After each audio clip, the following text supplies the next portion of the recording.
Hey guys, PTB Rules here. Just making a new video here. I'm on the PTR right now. We're looking at the new changes to Firebats. Basically, they buff the base damage of the ability so that it's now 385% instead of the 180 it was before. They only buff the channel runes, so they only buff the Vampire Bats, the Plague Bats, and the Cloud of Bats rune. They didn't touch Dire Bats or Hungry Bats, so... we're going to go ahead, we're kind of doing some theory crafting here on my stream, and we come up with a build that doesn't use bears, but seems to run MP10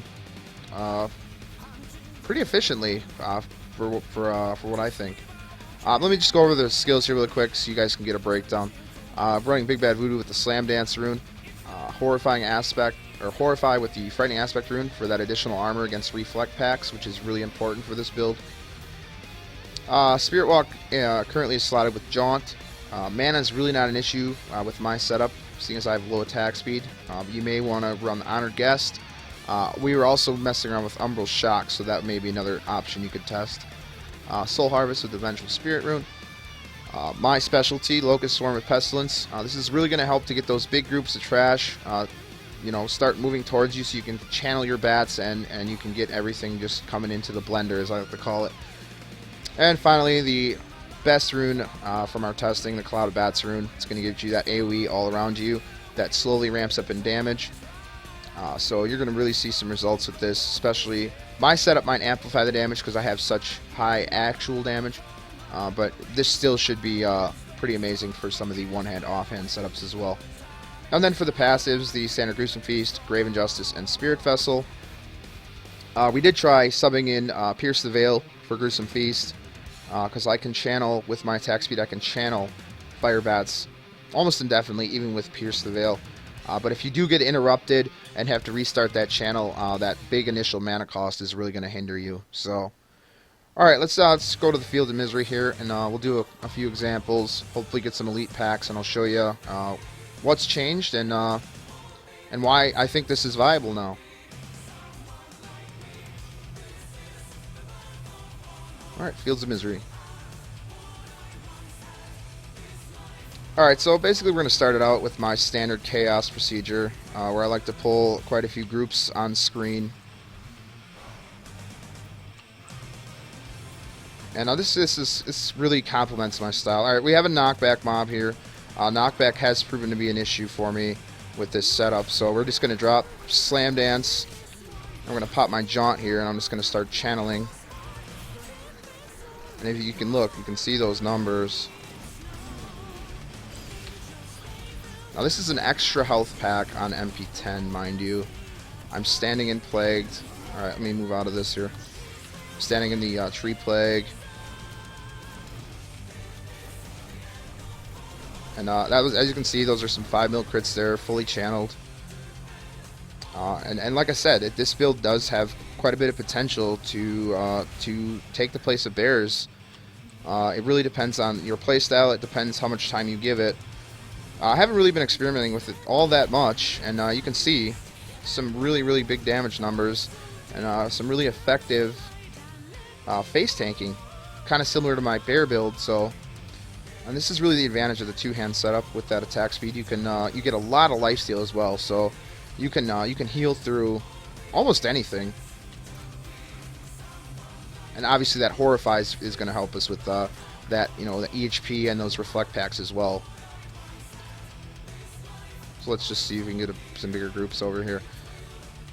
They kind of thinned out some of these areas, it looks like, on the actual spread, but the mobs still do get pretty dense. So, alright, we're going to go in here and just start casting bats. And it's also really nice, too, if you look, my Grave Injustice is just proccing so much that you can cast your Spirit Walk and your Soul Harvest almost constantly. And the nice thing about those abilities as well is they don't interrupt your channeling, so it couples really well with this setup. Let's just go and try and find some more mobs here. This is kind of a weird little area. You can see the Locust Storm. Look at all that stuff the Locust Storm brought me. And people just say that it's really not that great. Just please give it time, give it a chance, because it is so awesome. We got trees here, we got beasts here. Like my cooldowns are coming up quick enough so I can keep Jaunt up. Spear Vessel went down there, it's not a big deal. I only had like 2 trees up, so I wasn't getting as much life back. And I was standing in a bunch of like the pods, so just being cocky as normal, as I normally am.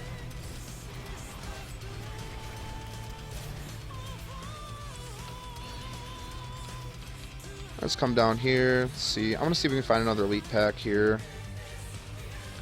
You do need another thing is you do need considerable EHP for this. I do have some pretty decent gear, so I don't think that you're gonna be able to spend like 10 mil gold and do this. You're gonna need quite a bit of life, quite a bit of all resistant armor as well. As you can see, just tearing through it, just tearing through the trash. And it's really fun actually. I'm finding myself to like it a lot more than I thought I would. So let's get some more piles here. Get some more piles. I really want to see another elite pack. So I don't know. See, look, Soul Harvest is up. Jaunt is up. Soul Harvest is up. Jaunt is up. Do I need Jaunt? No. Soul Harvest is up. And Bears, I think Bears is kind of on the same playing field with this. It does the same thing. It really depends on, if you just want to change up your play style. Bears isn't as consistent as Firebats, obviously, but Bears is going to have more range. The other thing that we were kind of discussing is like running into a nightmarish mob or like a knockback mob. When you cast Bears, like if you cast Bears, they'll start running, and if you get like feared, they'll still, deal damage. Whereas if you're channeling Firebats and you get feared or knockback, you lose that life gain. So you don't have any life coming back in when you stop channeling. So keep that in mind. Let's see. I guess we'll just keep going here, give you a few more examples. I think you get the idea.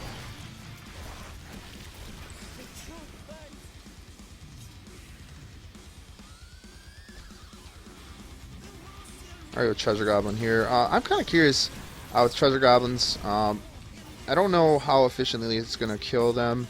I do know that it's going to give you a little more consistent damage once they start their final channel. I struggle killing Treasure Goblins with Bears as well, so it's not really something that we're going to be specializing in.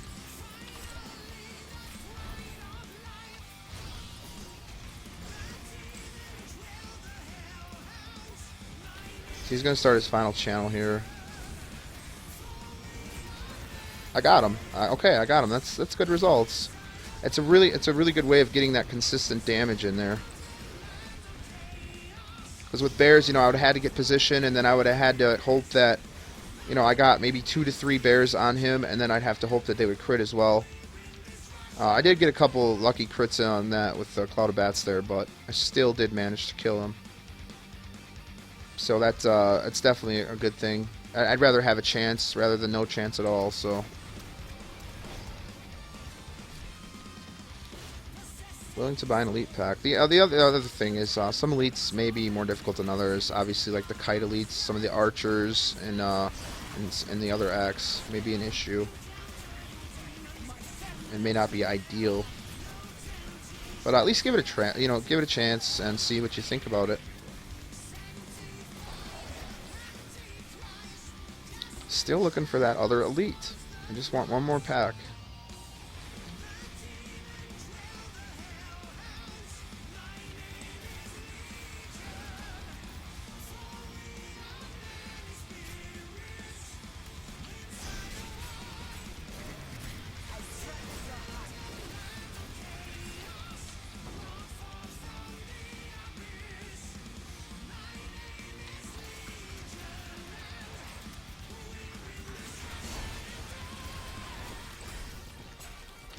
Alright, it's looking like I'm not going to be able to find that elite, so like I said, you guys get the idea. You should really experiment with the build. If you have any questions about it, or you want to do some theory crafting on it, you can come visit me in my stream, PTB Rules on Twitch. Look forward to seeing you guys. Thanks.